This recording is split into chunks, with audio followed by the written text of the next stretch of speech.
Hey, this is Glenn and Cameron with How to Make a Living Without a Job.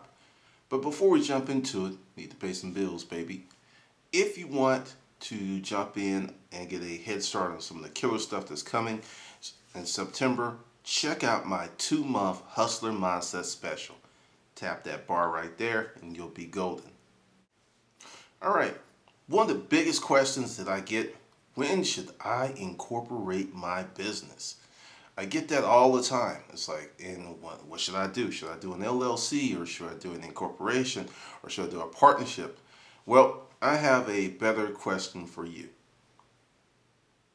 Do you like what you're going to do? Or you're extremely determined?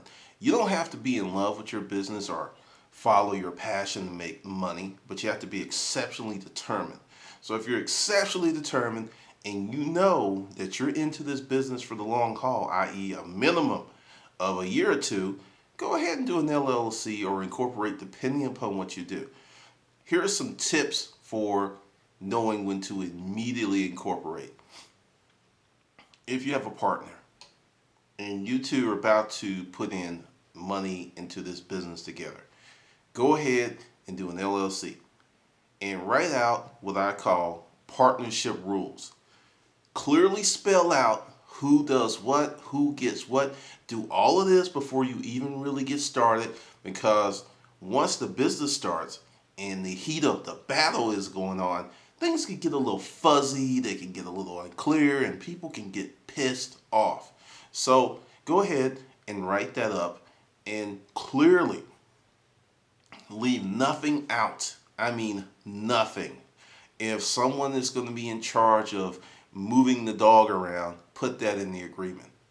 It's amazing how many petty squabbles you can get into in a business because the terms are not spelled out. And number two, the reason that you should go ahead and incorporate immediately.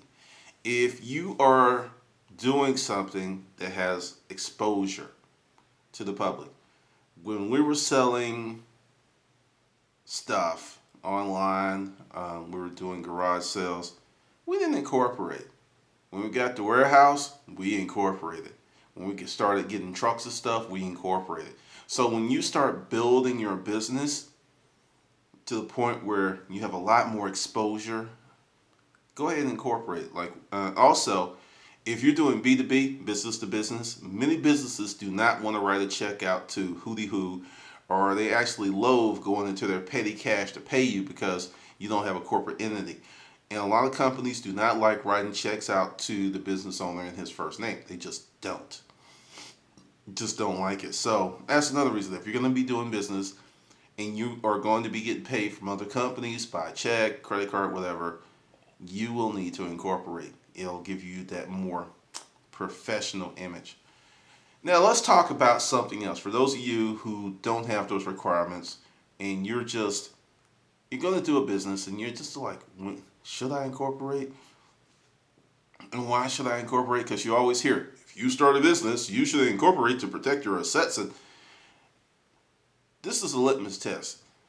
It's very easy to see if you're in a business with a high lawsuit rate. And understand, lawsuits are not easy to conduct nor start, so they don't happen as often as you think they do.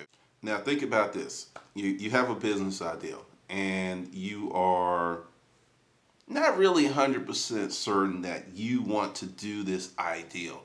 It's just you. You don't have a lot of exposure. Say you're doing eBay, say you're doing Craigslist, so you're doing Amazon FBA. And the chances of you getting sued are pretty slim. You can actually hold back on incorporating. I'm going to give you some more reasons about doing an incorporation in a second. This is my advice to you. Go ahead, start the business, and see if you're going to stick with it. Like I said, either you have a tremendous amount of determination or it's a business where you're going to have partners and stuff and you know you have to incorporate, that stuff's covered. But if you're just in that fuzzy area where people are saying, hey, you need to incorporate, and you're going like, why? Why? It's just you, Fudo the dog in your business. You're not making a lot of money and you don't have a lot of exposure. And then once you incorporate, then you have to follow certain, you become under the Secretary of State's radar. which means that they're going to send you forms. There's certain things you have to do. And if you're not going to stick with the business, you may end up dissolving that corporation in a matter of months. And depending on when you are, corporations could, LLCs could be really cheap. Doing an incorporation may not be cheap. It just depends on what you're doing, how you get it set up, and who structures it. Whether you do it yourself or if you hire someone to do it. If you hire someone to do it, it's going to be much more expensive. I heard of people paying $600, $800, $700, $1,000 for the creation of an LLC. I created mine for $100 online as Georgia Secretary of State. So there's a lot of considerations. So really think about, what are you going to do, and if you're in it for the long haul. Okay, now here's some of the good stuff. Business credit used to be really, really easy to get before the meltdown. The things that you could do. Home Depot had a credit card, no personal guarantee. You could get up to $80,000, $100,000 credit limit if you knew how to flow it right. It was amazing, totally amazing. They'd carry a higher interest rate. And understand, when you get business credit cards, you did not get any of the consumer protections that you get with personal credit cards.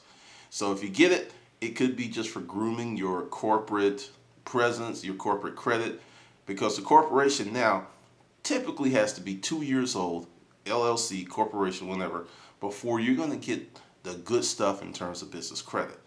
But where there's a will, there's a way. And if you need that, and if you want that, it can be amazing. Also, if you start an LLC or a corporation, once you get past the 4-year mark, the 5-year mark, the 6-year mark, there's other things available to you.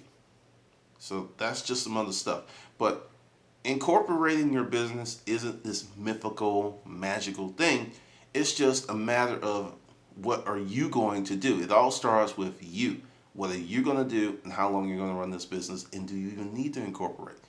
If you're doing a franchise or something, you're going to have to incorporate. If you are buying into a partnership, you might have to incorporate. I mean, there's so many layers and complexities to this, but if you're just running a regular small business out of your house, it's questionable.